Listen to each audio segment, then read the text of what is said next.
Bonjour à toutes et bonjour à tous, j'ai le plaisir de vous présenter mon nouvel ouvrage, Les Nouvelles Femmes de droite, qui éclaire un phénomène que vous avez peut-être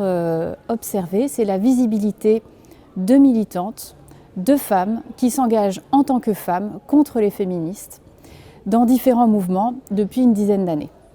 Donc j'ai mené une enquête auprès de ces militantes et sur leur activité en ligne. Et je vous offre ici un panorama de ces engagements féminins pour mieux comprendre les contours de ces groupes qui s'engagent dans l'espace de la cause des femmes pour défendre leur point de vue en tant que femmes et bien souvent contre les féministes ou contre le féminisme.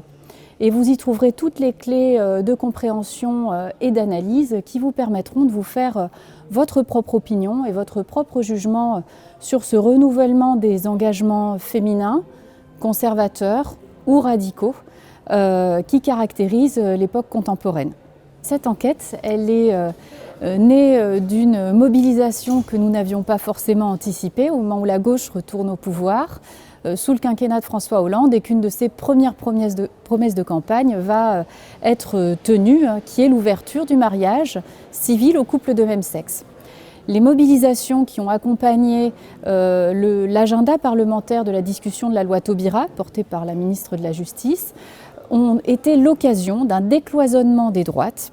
et de l'appropriation par les différents courants de droite des questions de genre et de sexualité. Et ça a favorisé l'émergence et la visibilité de jeunes militantes, urbaines, diplômées, qui ont pris la parole dans l'espace public pour revendiquer donc leur position de femme, une identité féminine qui ne serait pas la même que le projet politique, le sujet politique porté par les féministes, qu'elles soient libérales ou plus radicales. À partir de ce moment-là, donc l'enquête a commencé avec d'abord des entretiens, des observations, mais aussi tout un travail complémentaire de documentation en ligne à partir des pages publiques Facebook de ces militantes pour mieux comprendre aussi comment ces nouvelles générations de femmes de droite, en hommage au travail d'Andrea Dworkin, se saisissent de la toile et des réseaux sociaux pour faire avancer leur cause, leur agenda et leur cadrage. Qu'est-ce que c'est le cadrage? C'est la manière dont ces groupes-là vont présenter les problèmes et les enjeux qu'elles entendent défendre et notamment la manière dont elles vont retourner les argumentaires féministes et les cadrages féministes qui étaient hégémoniques et légitimes depuis les années 70 et 80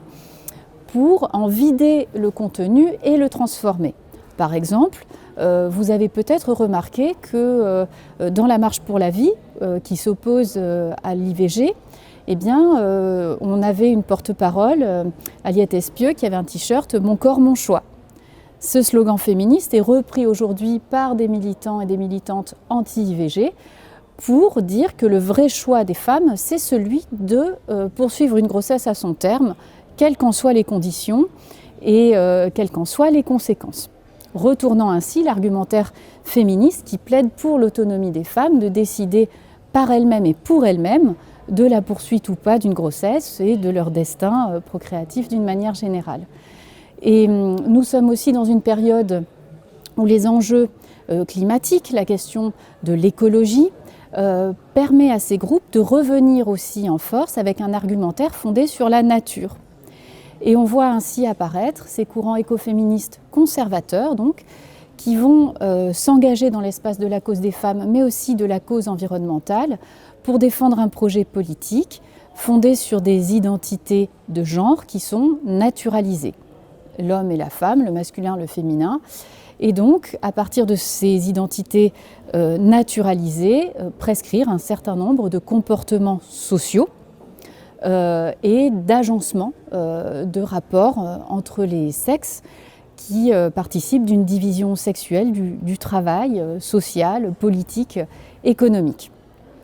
Voilà, et cet ouvrage donc, vous donnera des clés pour comprendre tout cela, pour essayer d'y voir plus clair en cette période de confusion, de réappropriation et de vous faire votre propre point de vue sur ces mouvements-là et les limites ou pas de leurs engagements